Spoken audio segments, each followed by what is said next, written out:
المطعم ده يا جدعان لقيته عامل عرض ان الثلاثه فتة شاورما فراخ سعرهم 130 جنيه مع شويه عروض باسعار غير منطقيه تماما. فاحنا هنجربه، لو عجبنا هنقول على اسمه في اخر الفيديو، لو ما عجبناش ولا كاننا جربنا حاجه. وخلينا نبدا اول حاجه مع عرض ان الثلاثه سندوتش شاورما فراخ ب 130 جنيه برده. بالنسبه لشكل السندوتش فهو واخد لسعه محترمه على الصاج، ومن الواضح قوي ان هو محشي بطاطس مع الشاورما في القلب. الله يا عبد الله. لا الصراحه هو مليان شاورما برده.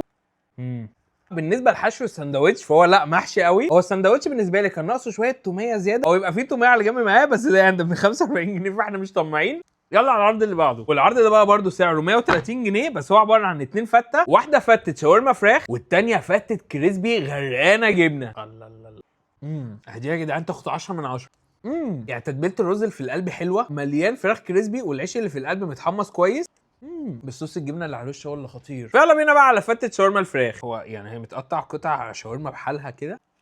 اهي دي مخدومه. يعني تتبيله الشاورما بتاعتهم بجد حلوه، فيها سكه المزازه السوري كده اللي انا بحبها. الفته في القلب مخدومه توميه بشكل حلو، فيعني متجانسه كده مع الشاورما نفسها، وتتبيله الرز حلوه. فالعرض ده عجبني اكتر الصراحه. غير كده بقى يا جدعان هو عنده عرضين تانيين بسعر 130 جنيه. يعني هو عامل الثلاثه فته شاورما فراخ اللي هي كانت شبه دي بسعرهم 130 جنيه، فده يمكن اكتر عرض فيهم قيمه مقابل سعر. والعرض الثاني عباره عن سندوتشين شاورما فراخ مع واحده فته شاورما فراخ، وبرده سعرهم 130 جنيه. فعامه انا شايف المطعم ده يستحيل ان احنا نقول على اسمه، وهو مطعم اصل الشام، وهو موجود في كليوباترا في الشارع اللي جنب فندق الحرم على طول. وبس بقى يا جدعان سيبوا لكم صفحه تعالوا في الكومنتات تحت. اشوفكم الفيديو اللي جاي. سلام.